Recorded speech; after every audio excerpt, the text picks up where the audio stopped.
Indriyaksa sara manuksa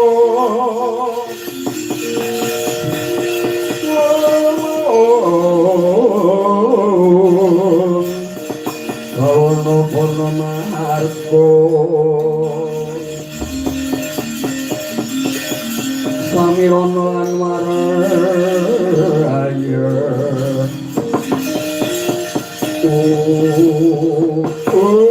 adalah yo jagat yo dewa Bathara Wasisaning Bata jagat durung suanggonku ngiling sedangkung upati manungsa kang nandhang suwerta ika ana manungsa gagah perkasa sapa jenengmu Gus yen kowe tambuh marang aku aranku Tuna Bapa paring sira manggaya aku Bathara Kala kok Tuna Bapa kuwi werdine piye Tuna Sirupi bapa wong tuwa aku mung surupi dilarake ibu kesuwati nggon bapakku mergo aku ana jroning kandhane Gusti mati bapakku yen ora kowe bocah Bontan itu arep dine kowe dadi mangsan kowe manut dadi panganku. Ibarate kaya dinaku. Waran tak bisa-bisa kutunjuan dik lho nek ngono kowe wani karo aku kang tak wedi nyapamu. Watek nabi dokai janji tumpang suhun maca marang akon tunjung tak nyamuk cangkemmu.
Aja arep entuk pangan wae.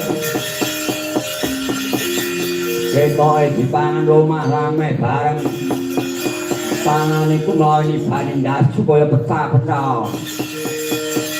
Angkat takut kok ketat-ketot koyo nyokot tre lagi. Wah, yen ngono golek menungso liyane.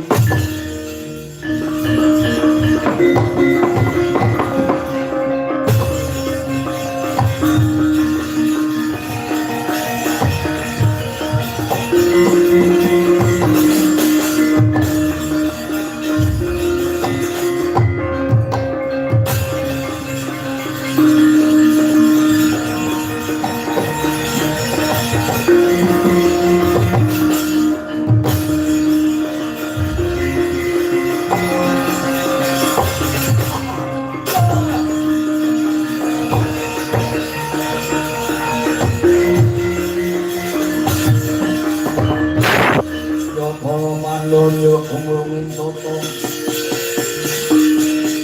pura kambahku